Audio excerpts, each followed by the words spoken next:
Doctor గారు, ఈ మధ్య కాలంలో ఎక్కువగా వింటుంది ఆటిజం. అసలు ఆటిజం అంటే ఏంటి? ఆటిజం అనేదాన్ని ఒక్క పదంలో చెప్పడం చాలా కష్టం అండి. ఇట్ ఈస్ పేరుకి అది చిన్న పదం, కానీ ఈ మధ్య కాలంలో అది సృష్టిస్తున్నటువంటి విలయం, విధ్వంసం అంతా ఇంత కాదు. ఎందుకంటే ప్రతి పిల్లవాడు, ప్రతి పాప, ప్రతి ఫ్యామిలీలో కాబోయే తల్లిదండ్రుల్లో ప్లస్ ఆయన తల్లిదండ్రుల్లో ఎక్కువ టెన్షన్ పెడుతున్నటువంటి ఒకే ఒక మాట ఆటిజం అనేటువంటిది. ప్రతి ఒక్కరు ఎవరైనా ఒకవేళ వాళ్ళకి ఏ సమస్య లేకపోయినా మా వాడు కాస్త మా ఎదురు వాళ్ళతో కలవట్లేదు అని అంటే కనుక వచ్చేసి, డాక్టర్ గారు మా వాడికి ఏమైనా ఆటిజం ఉందంటారా, ఇది పర్లేదండి అని అడుగుతా. అంత భయపడుతున్నటువంటి అంశం ఆటిజం. ఆటిజం అనేటువంటిది it's a neurogenic acquired disorder. Acquired neurogenic disorder or condition. ఇదేంటి అని అంటే కనుక ఆటిజంలో పిల్లలు అంతా చూడటానికి చాలా చక్కగా, చాలా అందంగా, చాలా ముద్దుగా, బొద్దుగా చాలా బాగుంటారు. బట్ వీళ్ళలో అతి ముఖ్యమైనటువంటి సమస్య ఏంటి అని అంటే ఎదుటి వాళ్ళతో కలవరు, అసలు మాట్లాడరు, అండ్ తనలో తానే మాట్లాడుకుంటూ ఉంటారు. కొంతమంది తనంతకు తాను ఒంటరిగా ఉండడానికి ప్రయత్నం చేస్తూ ఉంటారు. సో దీన్ని మనం ఆటిజంగా ఈ లక్షణాలన్నింటినీ కూడా ఆటిజంలో ఒక భాగంగా మనం చూడొచ్చు. సో ఆటిజం అనేటువంటిది ఒక neurogenic condition. It is a acquired disorder. Sometimes it is a complete innate capacity కొంతమందిలో వచ్చేదానికి అవకాశం ఉంటుంది. ఇట్ ఈస్ బేస్డ్ ఆన్ కొంతమందిలో ఏమొస్తుంది అని అంటే కనుక ఆ పరిస్థితుల ప్రభావం వల్ల, అంటే చిల్డ్రన్ ఇందాక మనం చెప్పుకున్నాం ఏమనంటే కనుక వేరే టాపిక్లో,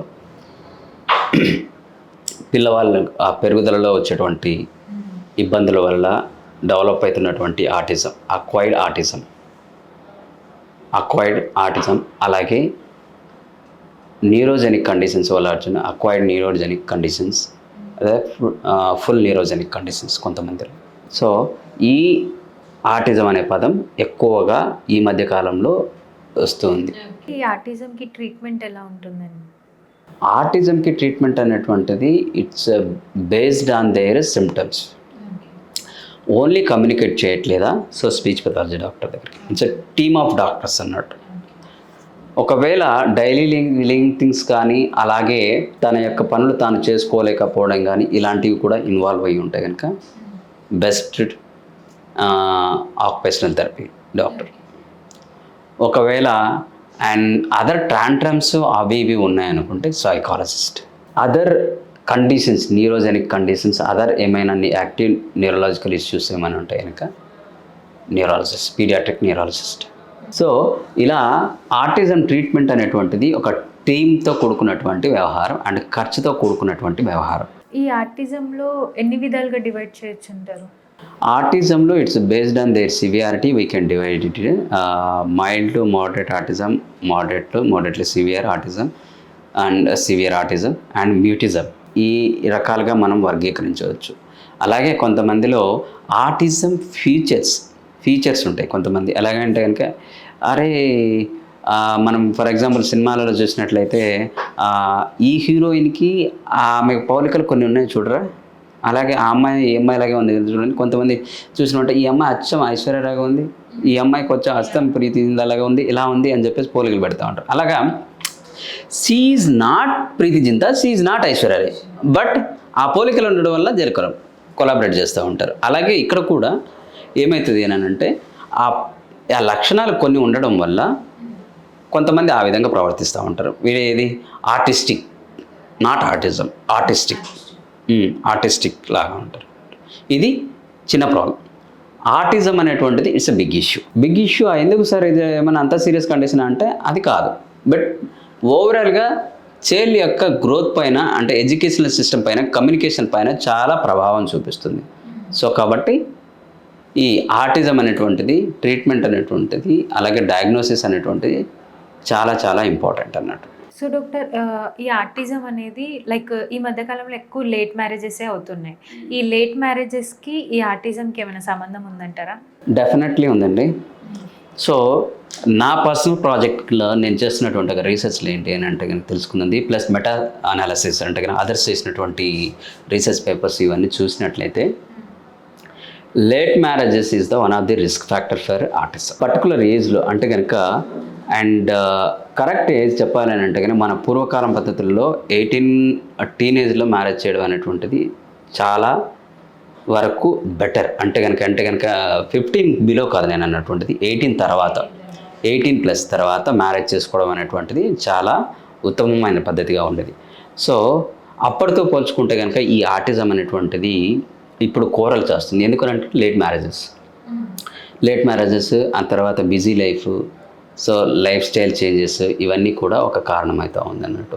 ఈ లేట్ మ్యారేజెస్ చేసుకోవడం వల్ల ఏంటి అని అంటే కనుక తల్లిలో అండం క్వాలిటీ, తండ్రిలో స్పెర్మ్ క్వాలిటీ, సో వీటిల్లో వాటి యొక్క క్వాలిటీ అనేటువంటిది అండ్ స్పెర్మ్ అండ్ ఎగ్ ఫర్టిలైజేషన్లో ఉన్నటువంటి డిఫికల్టీస్, అలాగే ఈ క్వాలిటీలో స్పెర్మ్ క్వాలిటీలో వీటన్నిటిలో ఉన్నటువంటి డిఫరెన్షియేషన్స్ వల్ల కొన్ని సందర్భాలలో ఇలాంటి సమస్యలు కూడా చూస్తూ ఉన్నాం అన్నట్టు. అలాగే గర్భధారణ పీరియడ్ కూడా ఎఫెక్ట్ అవుతుంది అన్నట్టు. కొంతమందిలో లేట్ మ్యారేజెస్ వల్ల తొందరగా మిస్క్యారేజ్ చేసుకోవడము ఇలాంటివన్నీ కూడా ఒక ఫ్యాక్టర్గా చూస్తూ ఉంటున్నాం అన్నట్టు. సో ఒకవేళ ఎందుకు చేసుకుంటున్నారు అని అంటే కనుక అలాగే వాళ్ళలో ఎందుకు ఈ చేసుకోవడానికి గల కారణాలు అన్నటువంటివి చూసినట్లయితే ముఖ్యంగా కెరియర్ అంటూ, తర్వాత లైఫ్ని ఎంజాయ్ చేయాలంటూ, అండ్ తర్వాత ఇప్పుడు కాకపోతే ఇంకెప్పుడు అనేటువంటి ధోరణి, ఇలాంటి కారణాల వల్ల ఎక్కువగా లేట్ మ్యారేజెస్ అనేటువంటివి జరుగుతాయి. వన్స్ ఏంటి అంటే మనకు నేచర్ ఏంటి అని అంటే కనుక ఒకటి ఇచ్చింది అన్నట్టు, ఒక పద్ధతి ప్రకారం ఏదైనా వెళ్ళిపోవాలి. ఆ పద్ధతి దాటినప్పుడు ఆ లైఫ్ అనేటువంటిది డిస్టర్బ్ అవుతూ ఉంటుంది. ఏ ఏజ్లో జరగాల్సిన ముచ్చట ఆ ఏజ్లో జరగాలనేటువంటిది పెద్దల మాట. అది సద్దన్నం మూట కాదు, గోల్డెన్ మూట. అది ఇట్స్ నాట్ సద్దన్నం మూట, ఇట్స్ ఎ గోల్డెన్ మూట. సో ఆ ఏజ్లో కరెక్ట్గా మ్యారేజ్ జరిగితే పుట్టేటువంటి పిల్లలు కూడా చక్కగా పుడతారు. వాళ్ళు ఫ్యామిలీతో ఎక్కువగా స్పెండ్ చేస్తారు అండ్ లైఫ్ని ఎంజాయ్ చేస్తారు, ఫ్యామిలీ లైఫ్ని. బట్ మారినటువంటి జీవన విధానంలో అసలు పెళ్ళి అంటేనే ఈ మధ్యకాలంలో చాలామంది ప్రిఫర్ చేయట్లేదు. గుడ్ బై బాబు, నీకు అసలు బాబు పుడితే మళ్ళీ నేనే ఇది చేయడం, నా లైఫ్ ఖరాబ్ అవుతుందనో, లేకపోతే నీ లైఫ్కి స్వేచ్ఛ ఉండట్లేదనో, లేకపోతే ఇద్దరు ఒకరినొకరు ఇది చేసుకోవడం అని చెప్పేసి ఈ మధ్యకాలంలో మరి విపరీత ధోరణులు పెరుగుతూ ఉన్నాయి. అంటే కనుక మ్యూచువల్ కన్సెంట్స్ అని ఇదని ఎల్ఆర్ని లివింగ్ రిలేషన్షిప్ అని ఇట్లాంటివని. సో వీటన్నిటి ఒక్కటి ఎమోషనల్ ఆస్పెక్ట్ ఆఫ్లో లైఫ్ని చూస్తూ అందమైన లైఫ్ని కోల్పోతూ ఉన్నారు. అంటే కనుక ఏంటి అని అంటే కనుక ఇప్పుడు ఎవడో చెప్తాడు, ఏమని చెప్తారు, వాళ్ళ భార్య వలనో వాళ్ళ హస్బెండ్ వలనో ఆ మొగుడు వలనో వచ్చినటువంటి డిస్టర్బెన్సెస్ బాధను కొన్ని ఏం చేస్తుంటే, అరే బాబు వాడు ఎమోషనల్గా, అరే బాబు మీరు పెళ్లి చేసుకోకుండా ఇవన్నీ ఉంటాయి అని చెప్పేసి ఇస్తాడు. ఆ మాటను ఒక వ్యక్తి సీరియస్గా తీసుకొని ఇంకా ఏం చేస్తాడంటే దాన్ని అలాగే దాని భూతద్దములో చూసి ఇలా చూస్తారు. లైఫ్ అంటే ఏంటి అని అంటే కనుక అన్నిటి కలబోతే లైఫ్. సో ఎప్పుడు అంటే ఆ కలబోతే ఎప్పుడు ఏజ్ ప్రకారం ఉంటేనే అది కరెక్ట్గా జరుగుతుంది. సో వీటన్నిటి వల్ల నేను చెప్పదలుచుకున్నది ఏంటంటే age factor is the most important factor for autism diagnosis, autism predicting factor. So కాబట్టి as early as possible career మీద ఫోకస్ చేయొచ్చు. అయ్యండి నేను ఒకటైతే చెప్పగలుగుతా, ఇప్పుడు ఎంతోమంది డాక్టర్స్, ఫేమస్ డాక్టర్స్ వాళ్ళు ఎంబీబీఎస్ అయిపోగానే మ్యారేజ్ చేసుకుంటారు. వాళ్ళపైన కెరియర్ పైన ఫోకస్ పెట్టి వాళ్ళు ప్రాక్టీస్ చేయడం లేదా, గోల్డ్ మెడల్స్ తీసుకొచ్చుకోవడం లేదా, అది కెరియర్ కాదా? కొంతమంది మ్యారేజ్ చేసుకుని కూడా చదువుతూ ఉన్న అమ్మాయిలను చూసాం, అది కెరియర్ కాదా? కొంతమంది అబ్బాయిలు మ్యారేజ్ చేసుకుని కూడా వాళ్ళు చదువుకుంటూ ఉన్నారు, జాబులు చేస్తూ ఉన్నారు, ఇది కాదా? సో కాబట్టి కెరియర్ అనే పేరు చెప్పేసేసి ఆ ఒక అందమైన లైఫ్ని డిస్టర్బ్ చేసుకోవద్దు అనేటువంటిది నా సలహా. So late marriages are one of the risk factor, be careful. Okay doctor, చాలా క్లియర్గా ఎక్స్ప్లెయిన్ చేశారు. Thank you so much. ధన్యవాదాలు.